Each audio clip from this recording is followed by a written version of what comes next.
말씀 보시겠습니다. 오늘 말씀은 사도행전 25장입니다. 사도행전 25장을 저희가 전체를 볼 텐데 그 중에서 12절까지만 찾으셔서 저와 교독하시겠습니다. 사도행전 25장 1절부터 12절까지 교독하시고 12절은 우리 함께 합독하시겠습니다. 제가 먼저 1절 봉독해 드립니다.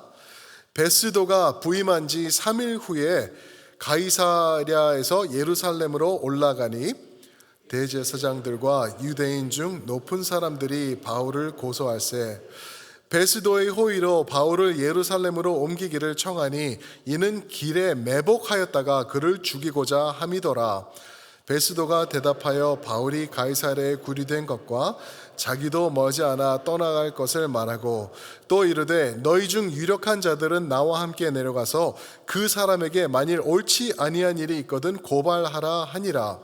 베스도가 그들 가운데서 8일 혹은 10일을 지낸 후 가이사랴로 내려가서 이튿날 재판자리에 앉고 바울을 데려오라 명하니 그가 나오매 예루살렘에서 내려온 유대인들이 둘러서서 여러 가지 중대한 사건으로 고발하되 능히 증거를 대지 못한지라. 바울이 변명하여 이르되 유대인들의 율법이나 성전이나 가이사에게나 내가 도무지 죄를 범하지 아니하였노라 하니 베스도가 유대인의 마음을 얻고자 하여 바울더러 묻되 내가 예루살렘을 올라가서 이 사건에 대하여 내 앞에서 신문을 받으려느냐. 바울이 이르되 내가 가이사의 재판자리 앞에 섰으니 마땅히 거기서 신문을 받을 것이라. 당신도 잘 아시는 바와 같이 내가 유대인들에게 불의를 행한 일이 없나이다. 만일 내가 불의를 행하여 무슨 죽을 죄를 지었으면 죽기를 사양하지 아니할 것이나 만일 이 사람들이 나를 고발하는 것이 다 사실이 아니면 아무도 나를 그들에게 내줄 수 없나이다. 내가 가이사에게 상소하노라 한데 베스도가 배석자들과 상의하고 이르되 내가 가이사에게 상소하였으니 가이사에게 갈 것이라 하니라. 아멘. 오늘 말씀 그리고 25장 전체를 가지고 끝까지 승리하는 성도라는 제목으로 말씀을 선포하겠습니다. Standing firm to the end. 끝까지 승리하는 성도. 하나님의 말씀은 예수 안에 있는 사람들은 끝까지 승리할 것이라는 개런티를 주십니다.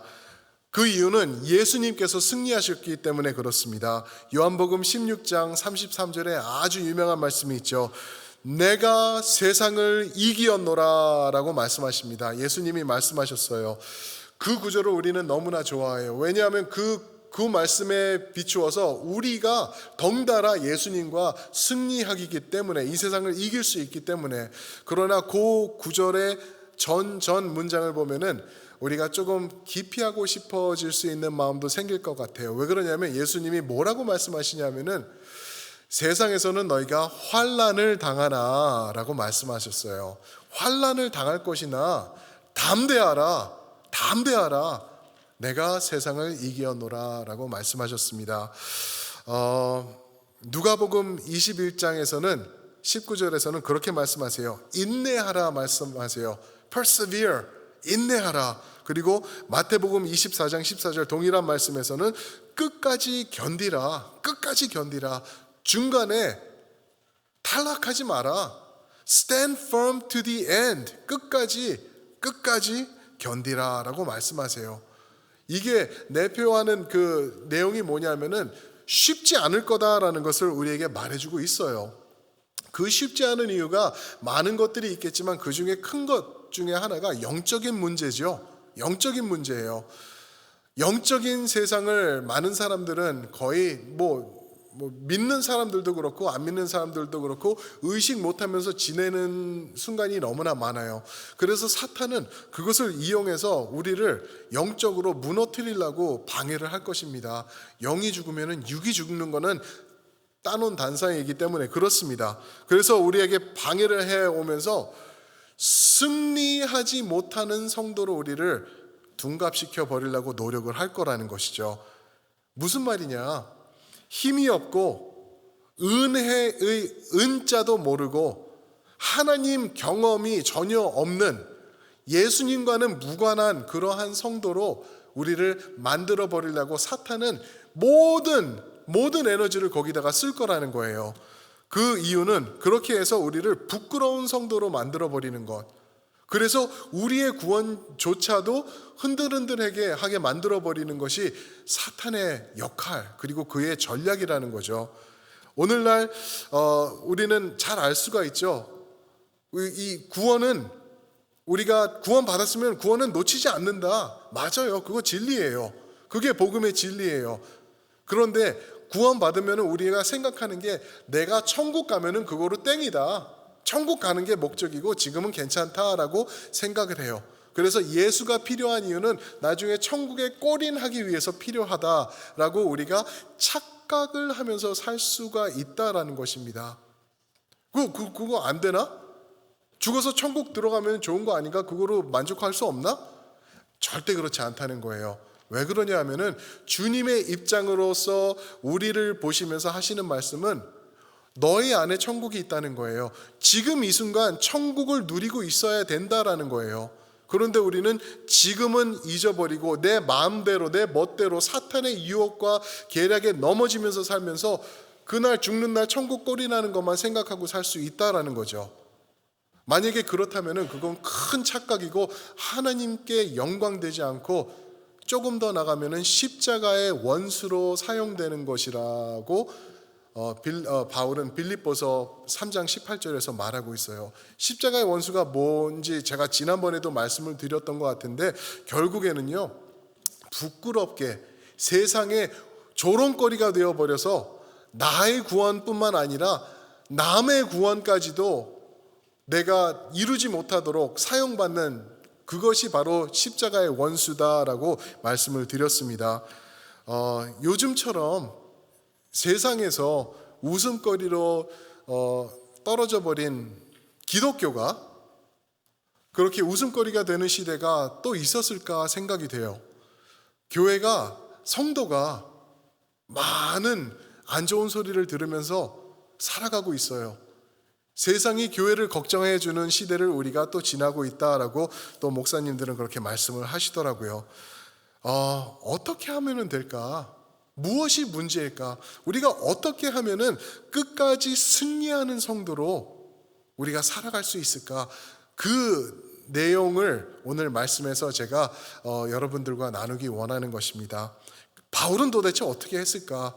그는 이 무시무시한 상황 가운데서 어떻게 이겨나가면서 끝까지 승리하는, 하나님 보시기에 합한 참된 천국 백성의 모습으로 살아갔을까? 그 말씀을 볼 텐데요. 먼저 우리가 봐야 될 것은 지금 바울이 21장부터 지금 25장 그리고 26장, 27장까지도 계속 문제, 신문을 받고 있는 거예요.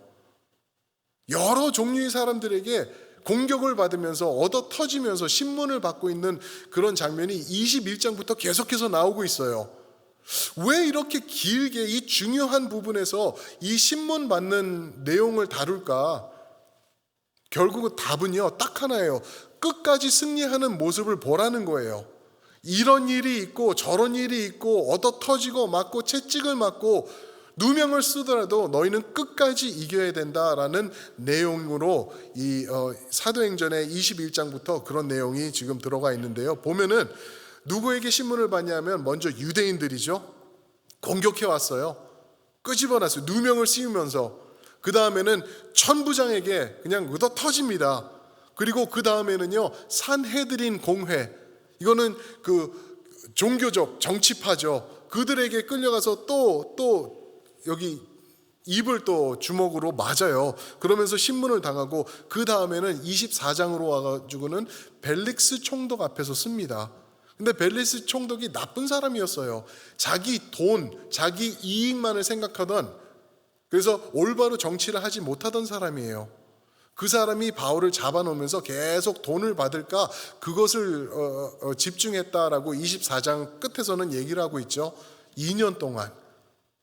그래서 결국에는 벨릭스가 그 가이사랴를 다스릴 때 어떤 일이 있었냐 하면은요, revolt, 마치 오늘 필라델피아에서 일어나는 것처럼 폭동이 일어난 거예요. 유대인들이 가만히 안 있었어요. 그래서 제대로 해라, 우리를 생각해줘라 하면서 들고 일어나가지고 많은 사람들을 죽여나간 게 벨릭스였어요. 그래서 가이사가 로마에서 부릅니다. 너 거기서 그만해.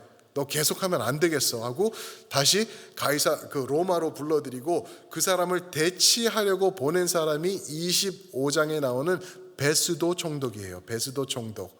이 사람이 왔는데 결국에는요, 벨릭스가 그렇게 망쳐놓고 유대인들과 그 반감을 샀기 때문에 한 6년 뒤, 이 순간부터 25장에서 있는 스토리부터 6년 뒤에 Revolutionary War, 그 독립 전쟁이 일어나가지고 또 뭐 100만 명이 넘는 유대인들이 죽게 되는 그러한 사건이 지속되어 나가는데요. 그 중심에는, 그 전에는 지금 바울이 있는 거예요.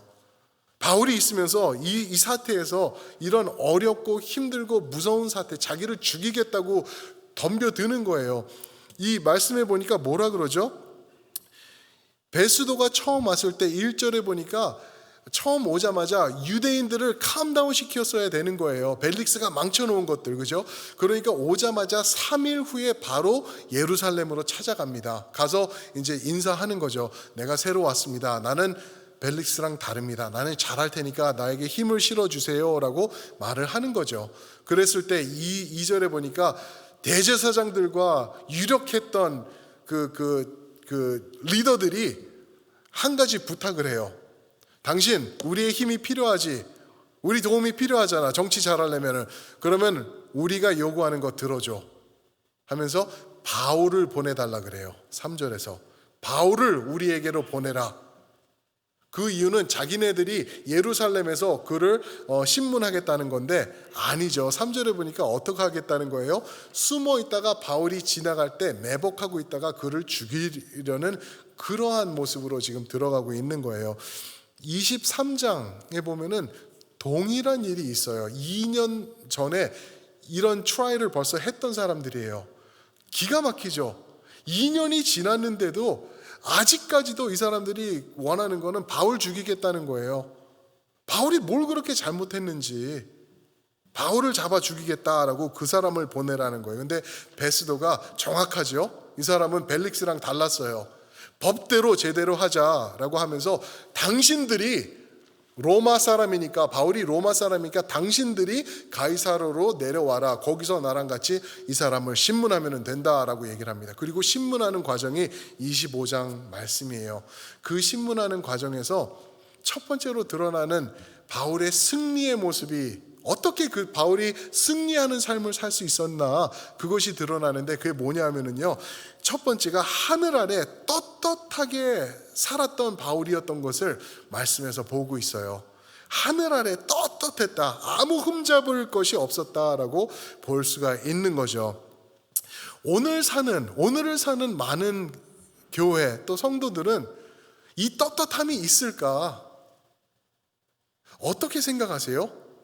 저는 저 자신도 봐도 그렇고 교회를 봐도 그렇고 성도를 봐도 그렇고 떳떳함보다는 뻔뻔함이 더 많은 것 같아요.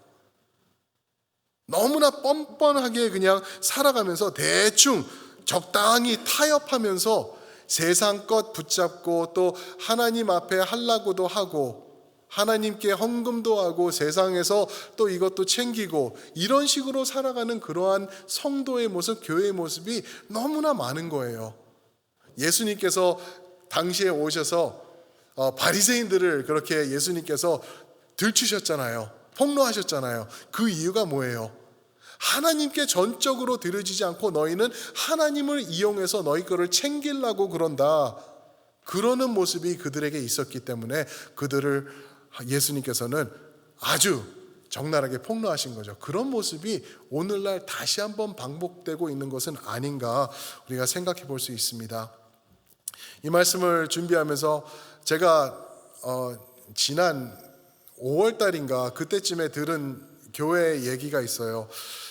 코로나가 막 이제 그때 퍼져나가면서 교회들이 이제 예배를 다 현장 예배를 스탑하고 이제 온라인 예배로 전환하기 시작했죠. 그럴 때 이제 어떤 일이 있었냐면은 government이 돈을 준다라고 했어요. 교회뿐만 아니라 일하는 그리고 그 워커들을 페이를 해야 되니까 거버먼트이 그거를 지원하겠다라고 얘기를 했죠.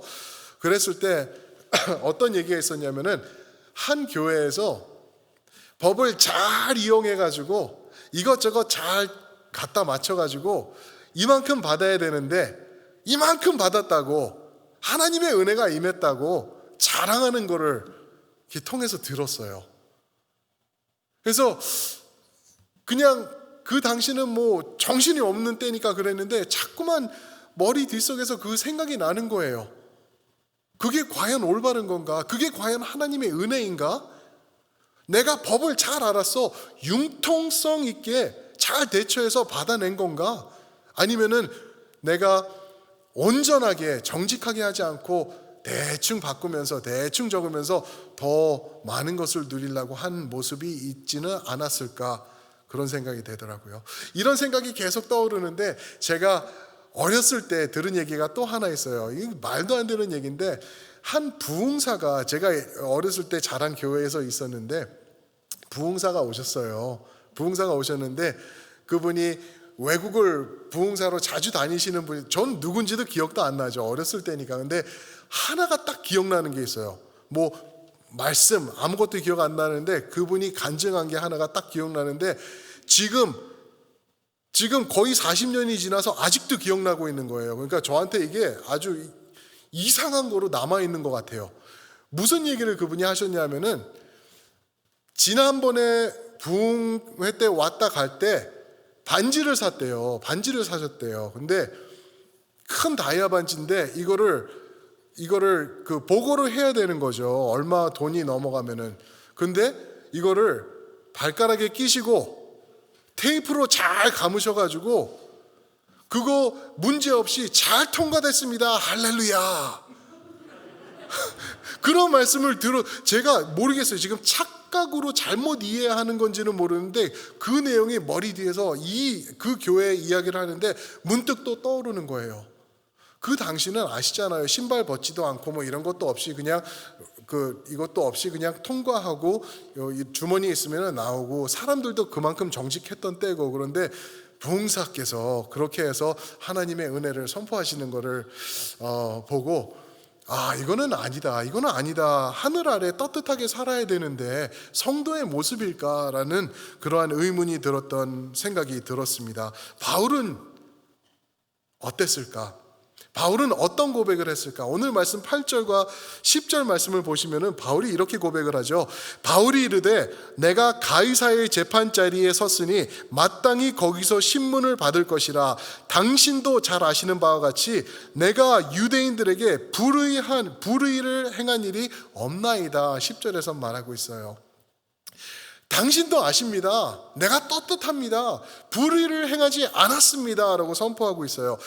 8절을 먼저 읽었어야 돼요. 8절을 보시면은 8절 하반절에 보시면은 내가 도무지 죄를 범하지 않았는데 유대인들이나 율법이나 성전이나 가이사에게 내가 죄를 범한 게 하나도 없습니다. 무슨 말이죠?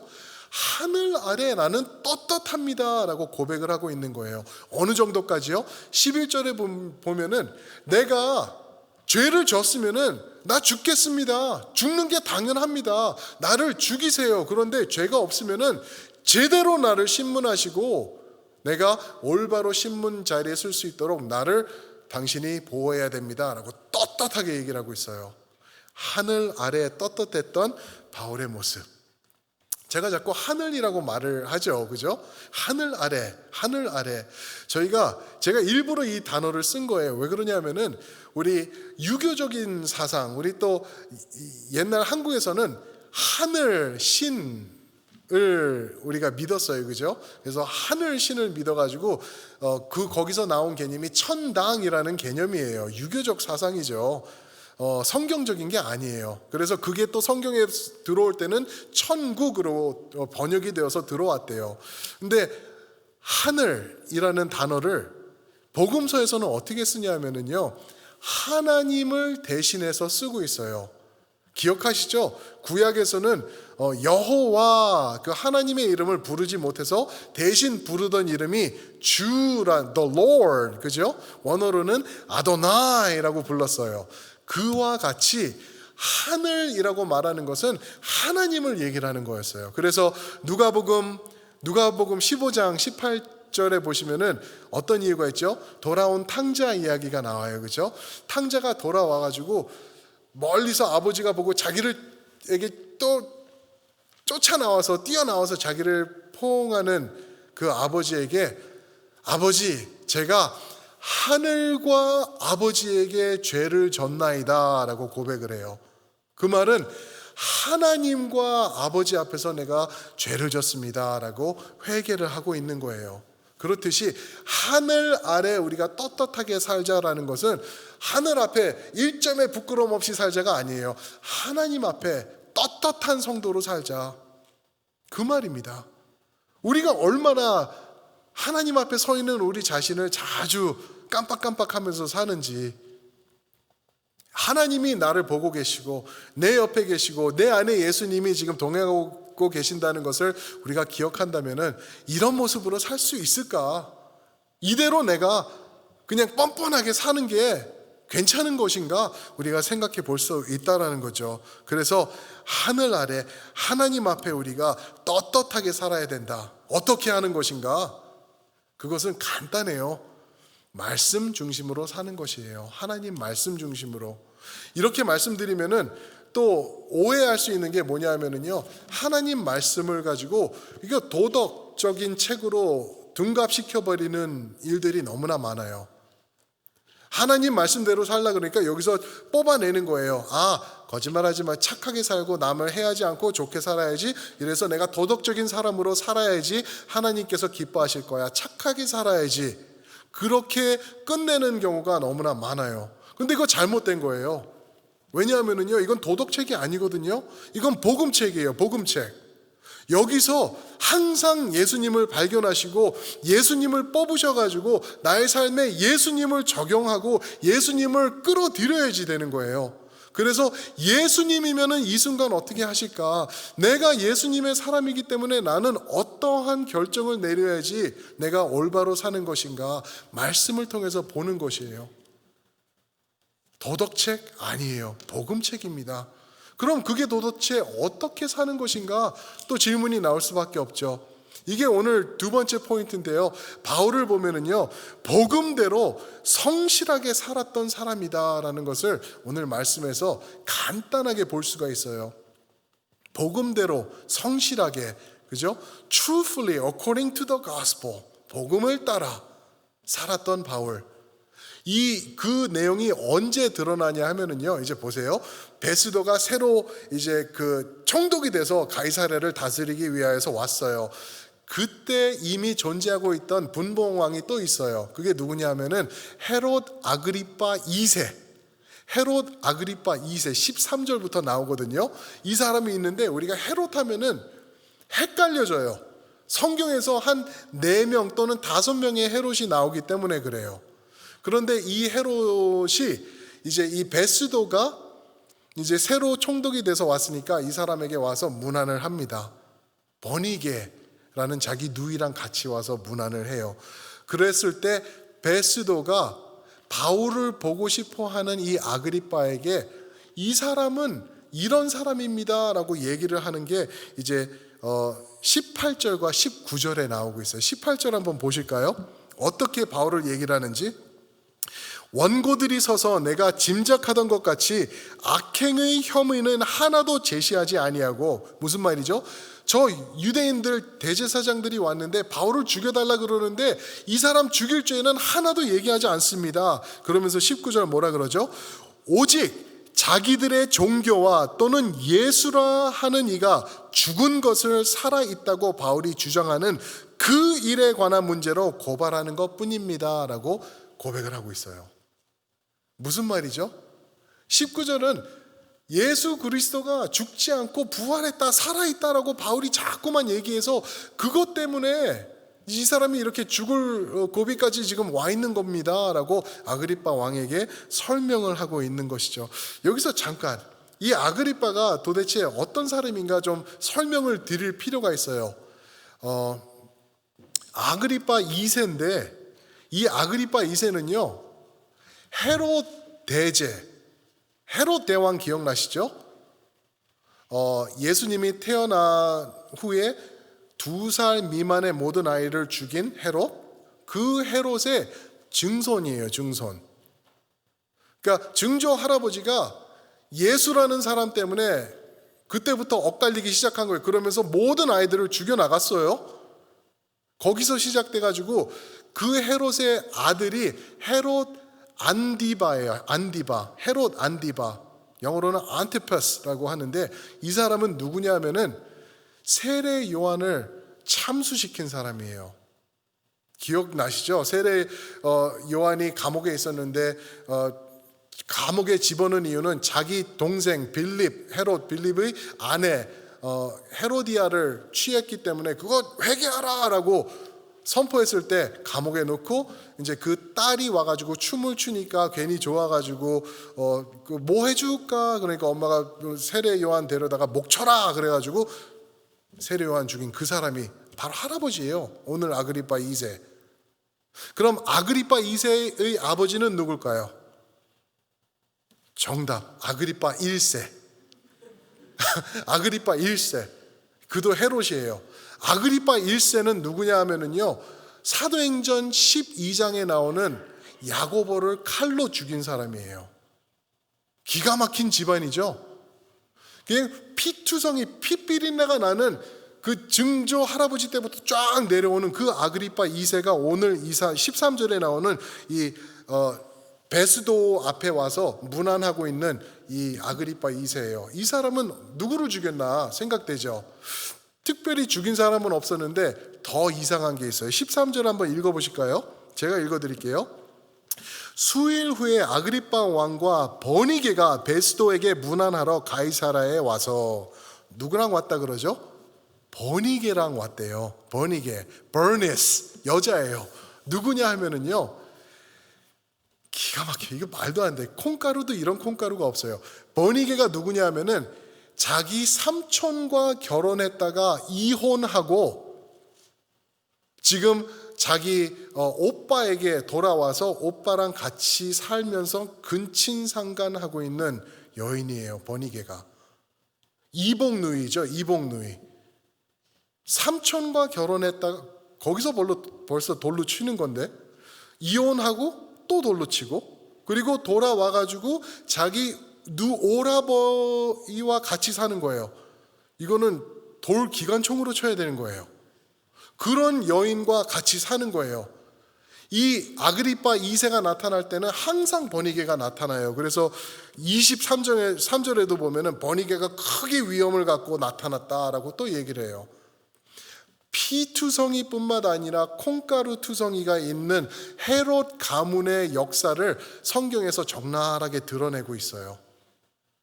근데 이 다음에 또 하나 재밌는 내용이 아그리빠 2세랑 이렇게 살다가요 어떻게 하냐 하면은 다시 시집을 가요. 로마 장군 디도라는 장군에게 시집을 가요. 디도는 결국 나중에 로마에 쳐들어와서 성전을 파괴하고 로마를 불사르고 모든 유대인들을 학살하는 그 자리까지 가는 피비린내로 마지막을 장식하는 그러한 과정을 예수님의 태어나심부터 지금까지 계속 성경은 폭로해 오고 있는 거예요. 이 말씀을 왜 드리냐 하면은 하나님이 우리에게 원하시는 게 있다는 거예요. 이것을 보라는 거예요. 헤롯 대제 보이지? 그의 가문이 얼마나 복음을 묵살하려고 노력했는지 얼마나 많은 하나님의 사람들을 죽였는지 너희도 보이지? 그러면서 우리에게 원하시는 게 너희도 담대하게 세상에서 서야 돼. 복음을 선포해야 돼. 복음을 임금 앞에서라도 나가서 있는 그대로 정확하게 선포하는 게 그게 바로 하나님의 백성이란다라고 우리에게 말씀해 주시고 있는 거 믿으시길 축원드립니다. 무서운 거예요. 무서운 거. 누가 좋겠냐고요. 웬만하면은 좋은 관계 가지면서 그 안에서 또 많은 것 누리면서 우리가 살기를 원하지 그 왕 앞에 잡혀가서 죽음까지 가는 것? 아니에요. 그거라는 거예요. 그것. 예수님이 원하시는 것, 나도 그렇게 죽었단다. 그러나 담대해. 너희는 내가 세상을 이겼고 너희는 내가 책임질 거야 라고 말씀하세요. 그러면서 하시는, 우리가 기억해야 될 게 뭐냐면은, 우리 가정에서, 우리의 일터에서, 학교 또는 이번 교회에서 우리는 그러한 모습으로 살아야 된다는 거예요. 절대 세상의 모습 닮아가려고 노력하지 마시고, 세상껏 교회로 들여오려고 그러지 마시고, 복음 중심으로 사시는 것, 예수 그리스도 중심으로. 무엇이라고요? 예수님은 이 상황에서 어떻게 하셨을까? 도대체 어떤 겸손한 모습으로 나가셨을까? 어떻게 이 문제를 해결하셨을까? 그런 것을 고민하라는 거죠. 이제 나의 생각, 나의 말, 나의 개념, 그리고 나의 행동, 삶, 이 모든 것들이 그렇게 우리가 조율되어서 나가야 된다는 것을 성경을 통해서 우리에게 말씀해 주고 계시는 거예요. 어떻게 해요? 복음대로 성실하게 살면서. 우리 장로님도 아까 기도해 주셨는데, 이제 이틀 뒤면은 무슨 날이죠? 미국 대선이에요, 대선. 이거는 어떻게 보면은 기뻐해야 될 날이고, 흥분돼서 우리가 야, 누가 대통령이 될까 하면서 투표하고 그래야 될 날이죠. 투표하신 분, 누구 찍으셨어요? 아씨, 잘못 말하면은 요즘 막 폭동도 나고 그런데요. 저도 투표했어요. 근데 제 아내랑은 저랑은 반대. 누가 누군지는 개인적으로 물어보세요. 근데 저 아내랑 저랑 동의하지 못했어요. 그런데 이 대선을 보니까요, 대선을 보면서 준비하면서 많은 말들이 있는 거예요. 보시고 계시죠, 그죠? 정치인들 이렇다, 바이든 저렇다, 트럼프 저렇다 이러면서 많은 말들이 있으면서, 그렇게 하면 안 돼, 이렇게 해야 돼 하면서 또 더 심하게까지도 말하는 것들 많이 들으셨을 거예요. 얼마나 무서워요 그게. 그런데 제 생각에는요, 성도는 그러면 안 되는 거예요. 왜 그러냐면은, 세상이 이렇게 악해졌으니까 트럼프가 똑바로 해야지, 바이든이 잘할 거야, 이렇게 나가는 거, 성도는 그렇게 생각하는 게 아니에요. 물론 우리가 기도하면서 하나님의 마음에 합한 사람이 세워지도록 투표에 동참하지만, 우리가 할 것은 욕하면서 정치인 너 탓이니 네 탓이니 하는 게 아니라, 우리가 할 것은 우리 자신을 돌아봐야 되는 거예요. 하나님께서 내가 정치인을 세워서 이 세상을 아름답게 하겠다 말씀하지 않으셨어요. 그러나 너희가 빛과 소금이 되어주렴이라고 우리에게 말씀하셨어요. 그렇기 때문에 우리가 세상이 이 모양 이 꼴로 갈 때는 우리 자신을 돌아보며 하나님 앞에 우리 가슴을 찢어야 되는 게 맞는 거예요. 동의하십니까? 그게 성도예요. 그게 교회라고요. 정치인들은요, 자기 욕심들 갖고 언제나 옛날에도 그랬고요, 앞으로도 계속 그럴 거예요. 그러나 성도는요, 빛과 소금으로 세상을 살려나가야 되는 거죠. 지금 이 바울이 원하는 게 로마로 가는 거였지 않습니까? 이제 여기서 11절에 보시면은 가이사에게 상소합니다 라고 하니까 12절에 그래? 베니스가 말하는 게 베스도가 말하는 게, 그러면은 너 로마로 보내줄 거야 라고 얘기를 해요. 가이사에게 가라. 그 가이사가 누군지 아시죠? 말씀드렸죠. 네로예요. 네로 황제. 그 네로가 누군지 아시잖아요, 그죠? 크리스찬들을 산채로 이렇게 묶은 다음에 그 불태워서 즐기면서 그 아래서 만상 차려놓고 술 마시던 사람이 네로예요. 그리고 크리스찬들을 컬러시움에 몰아넣고 어린애, 엄마, 부모, 노인 할 것 없이 사자에게 물려 죽게 한 사람이 누구예요? 네로예요, 네로. 그 가운데 너희는 그런 사람을 위해서 기도하라라고 명령하실 거예요. 우리에게 말씀하신 거예요. 그러면서 너희가 빛과 소금의 역할을 해라. 그런데 재미있는 건, 교회가 그때 빛과 소금의 역할을 했어요. 그래가지고 어떻게 되는지 아세요? 네로는 결국에는 죽게 돼요. 그 대신 그 다음에 어떻게 되냐면은 복음이 유럽을 덮어나가요.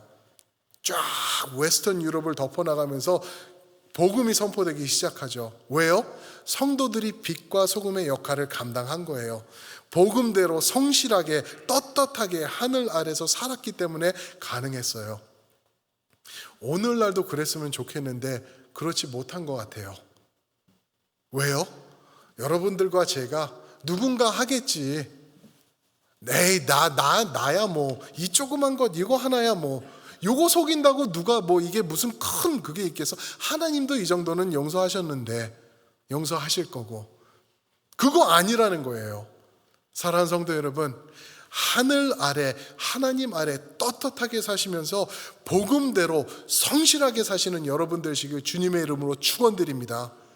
그럴 때 트럼프가 아니고요, 바이든이 아니고요, 문재인 대통령이 아니고요, 여러분들과 제가 이 세상을 아름답게 회복시키면서 나아가는 그러한 기적이 생길 걸 축원드립니다. 아멘. 사탄은요 계속해서 우리를 넘어뜨리려고 공격해 올 거예요. 끝없이 노력합니다. 우리를 유혹하면서 잡아뜨리려고. 그럴 때 우리가 어떻게 떳떳하고 당당하게 살 수 있을까? 어떻게 하면 바울처럼 굴하지 않는 모습으로 우리가 살 수 있을까? 간단하죠. 복음이에요. 예수 그리스도 붙잡는 거예요. 그러면서 그 복음을 살아내는 거예요. 나의 삶에서. 그냥 복음은 지식적으로 내가 알고 끝나는 게 아니에요. 그러면 나중에 천국의 꼴이 나는 그게 복음이 아니에요. 복음은 나의 삶을 통해서 드러나는 거예요. 삶이 되는 게 복음이다라는 거 우리가 말할 수 있습니다. 끝까지 승리하는 것, 복음 붙잡는 사람들에게만 가능한 것입니다. 우리 이번 주 한 주 동안 주님께서 다시 한번 우리에게 another chance를 주시는 거예요. 한 주 동안 복음 붙잡으시고 예수님을 입으시고 예수님을 드러내시면서 예수님과 함께 결단하시고 결정하시면서 천국을 이 땅에서 이루어나가시는 여러분들과 제가 되기를 주님의 이름으로 축원드립니다. 아멘. 아멘. 기도하시겠습니다. 사랑의 아버지 하나님, 오늘 말씀을 통하여서 사도 바울이 어떻게 저렇게 떳떳할 수 있었을까? 어떻게 저렇게 담대할 수 있었을까 우리가 봅니다. 끝까지 승리하는 그의 모습을 우리가 보면서 우리 하나님의 마음, 오늘 말씀에 스며들어져 있는 예수님의 그 안타까워하시는 마음을 우리가 조금이나마 생각을 해봤습니다. 아버지 하나님, 이 세상의 악함을 우리는 손가락질하는 것이 아니라 우리가 빛과 소금의 역할을 감당하기 위해서 더 복음 안으로 들어가는 사람이 되어야 되겠다라고 우리가 오늘 말씀을 통해서 깨달았습니다. 하늘 아래 떳떳하게 살게 하여 주시고 복음대로 성실하게 사는 우리 성도님들 모두가 되어 예수 그리스도만을 뒤높이는 삶을 살아갈 수 있도록 도와주시옵소서. 그럴 때 이 세상 가운데 빛과 소금이 자리 잡아가며 악하고 추악한 모습들이 없어지며 예수 그리스도의 나라와 그리스도의 계절이 자리 잡아가는 것을 볼 수 있도록 역사하여 주시옵소서. 이제는 우리 주 예수 그리스도의 은혜와 아버지 하나님의 크신 사랑과 성령 하나님의 함께하시며 인도하시며 깊은 복음에 대한 진리의 깨달음 주심이 오늘 말씀을 통하여서 끝까지 승리하기로 결단하며 하늘 아래 떳떳하게 복음대로 성실하게 살아가기로 결단하는 우리 모든 성도들 위해, 사랑하는 우리 자녀들과 모든 교회들과 선교지들 위해 이제로부터 영원토록 함께 하시기를 축원하옵나이다. 아멘.